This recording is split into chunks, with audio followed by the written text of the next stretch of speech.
Welcome to the first technical session of the Oil and Gas Conference 2014 on exploration and production. The Oil and Gas World Expo 2014 was inaugurated same place yesterday morning. And today we have the first session with the topic Deep Water Development to be chaired by Mr. Tapas Kumar Sengupta, Director Offshore Oil and Natural Gas Corporation Limited. Could I invite you, sir, to kindly occupy your seat on the dais? This session will be co-chaired by Mr. Udayan Dasgupta, Senior Vice President, Upstream Oil and Gas Business, Larsen & Toubro Limited. Could I request you, sir, to please take your seat on the dais? The speakers for this session are Mr. Louis Chow, Senior General Manager Commercial, Keppel Shipyard, Singapore, Mr. George Michael, Vice President, Sales, Subsea Africa and India, Technip KT India Limited, and Mr. C.M. Venkateshwaran, Chief Executive Officer, Aker Power Gas Subsea Private Limited. Could I request you gentlemen to join us here? Mr. Chow, Mr. Michael, and Mr. Venkateshwaran. Welcome, gentlemen. I shall quickly introduce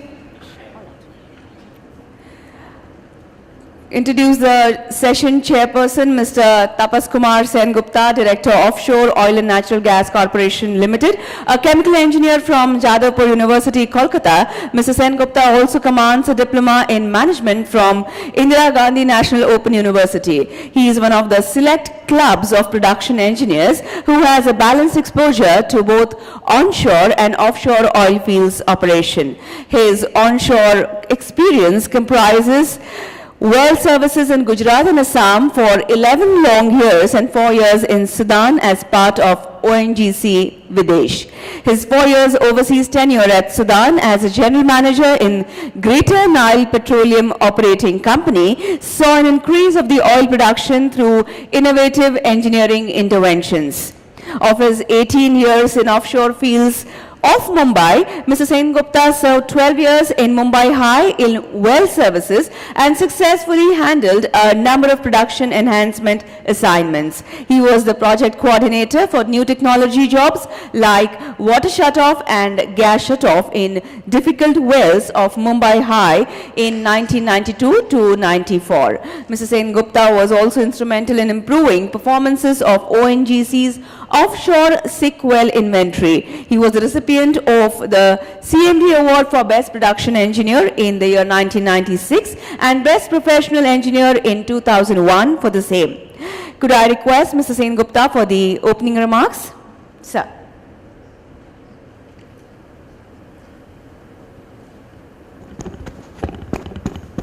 Hello. Good morning, everybody. My co-session chairman, Mr. Udayan Dasgupta from Larsen & Toubro, Mr. Louis from Keppel, Singapore, Mr. George Michael from Technip, Mr. Venkateshwaran from Aker, ladies and gentlemen present over here. Today, in this first session of the second day of Oil and Gas Expo, we have entered into a very interesting discussion topic, which is named as Deep Water Development. You know, in India, we are almost having more than 3.14 million square kilometer of sedimentary basins, and out of that, more than 2 million square kilometer sedimentary basins are in the offshore and mostly in the deep water. Hardly we could explore and exploit 20% of that, and maybe 1 to 2% are only on production mode, development mode. We know that ONGC, mainly as a public sector undertaking, and the other private players like Reliance Industries, Kion India, somewhere Hardy Oil, They are also in the deep water, and the most remarkable development has been taken place in the recent year by the Reliance Industries in the D6 field. That development has given us a lot of lessons, and all the big players who are present here, Akka Solutions, Technip, Keppel, they are somewhere connected with this very small development of deep water activities in India. I strongly believe that we are having a huge potential in deep water, and we need the cooperation, support, assistance from the international players as well as from the Indian players who are into the deep water business. And this kind of forum for next 1.5 hours, where 3 speakers are there from 3 different areas, will definitely add value to understand what needs to be done, what has been done, and what is there which can be adapted by operating company like us for producing and putting the deep water fields into the production. So thank you, gentlemen. With these words, I think we can start our first presentation. Hand over to you. Before calling upon the very first speaker, I would quickly introduce him, Mr. Louis Chow, Senior General Manager, Commercial, Keppel Shipyard, Singapore. After receiving seagoing DTI First Class Certificate of Competency, Mr. Lewis joined Keppel Shipyard in 1982 with 31 years of experience with Keppel Shipyard Limited, part of the Keppel Offshore and Marine Companies with 22 shipyards in Singapore and worldwide. Mr. Lewis is currently the Senior General Manager Commercial. He has served various designations such as Senior Project Manager, Yard Manager, and having been seconded to various overseas business units as a Business Development Manager. Today his topic is FPSOs and other oil and gas conversions, the market and challenges. Mr. Chow.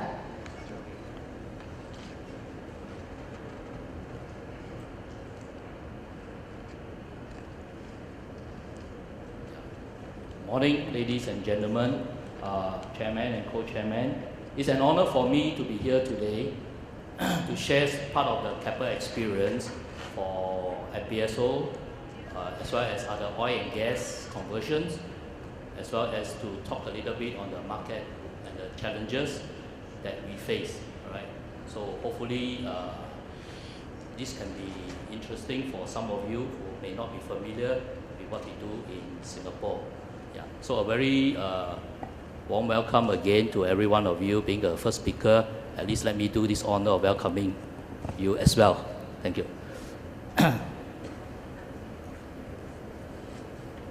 Okay. So my sharing session today will actually center on 4 things.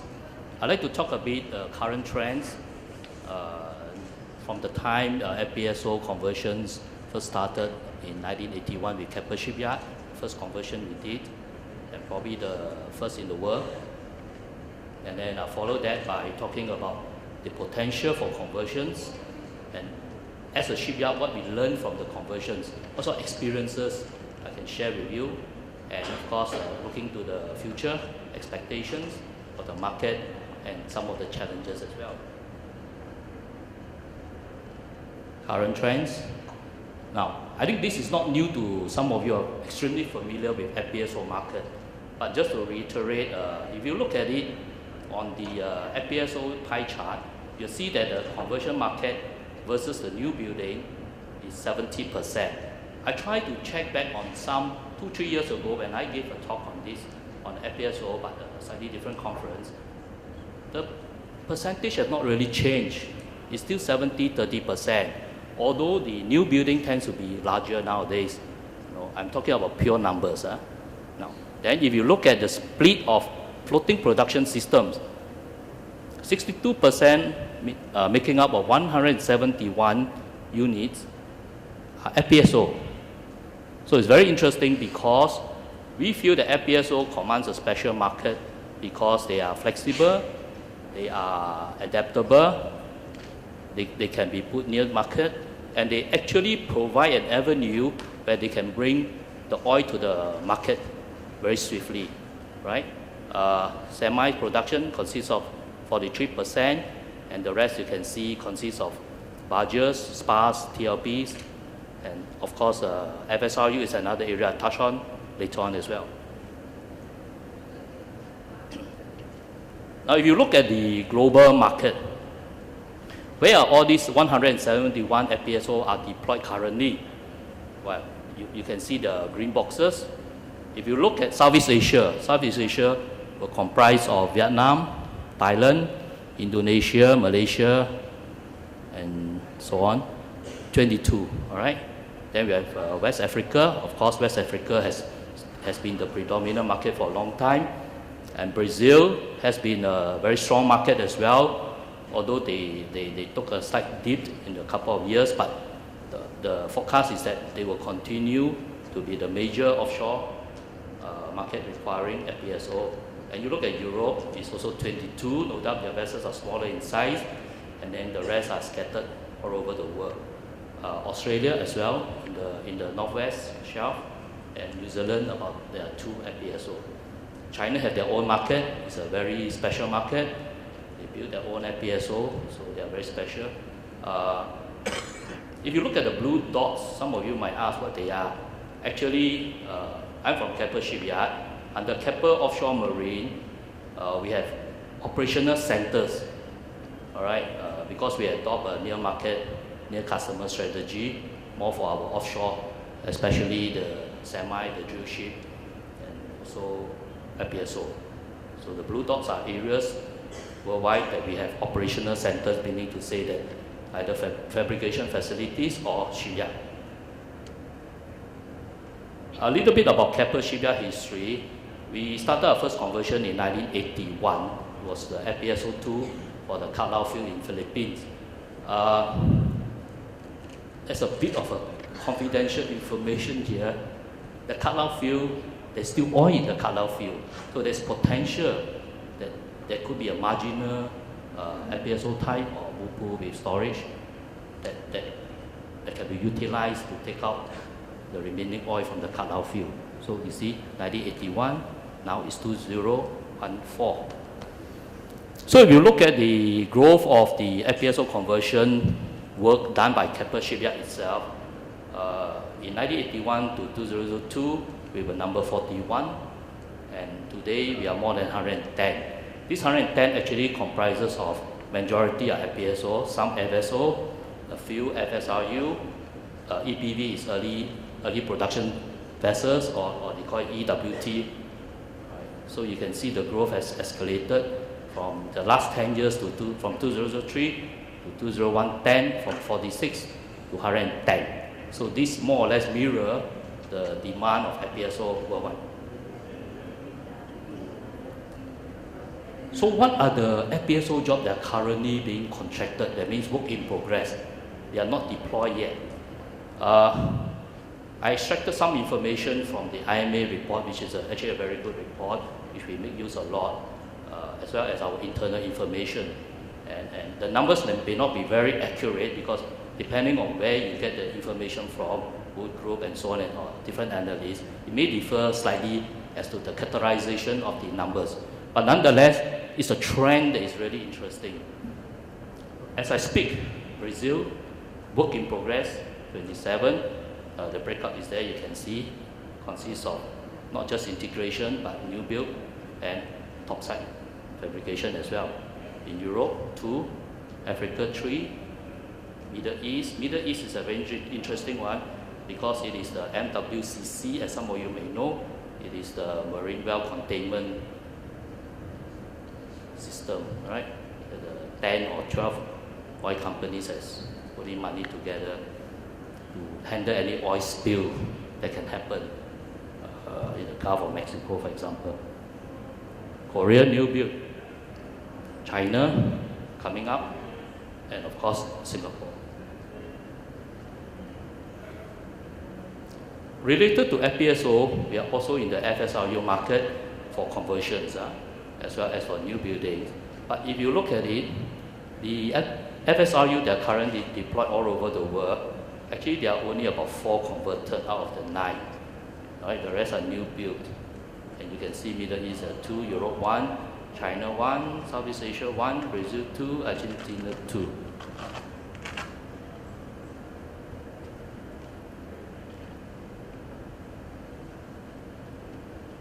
The FSRU market, they are being work in progress. Korea, 13 new building. Of course, I'm talking about the LNG vessel with regas facilities on board. That seems to be the in thing. So actually, this eats into the conversion market for FSRU. Most of the owners feel that because of the longer potential for making use of this vessel, and they want to make it flexible for chartering as well as short-term jetty side facility. So they go for new building with regas facilities. All right.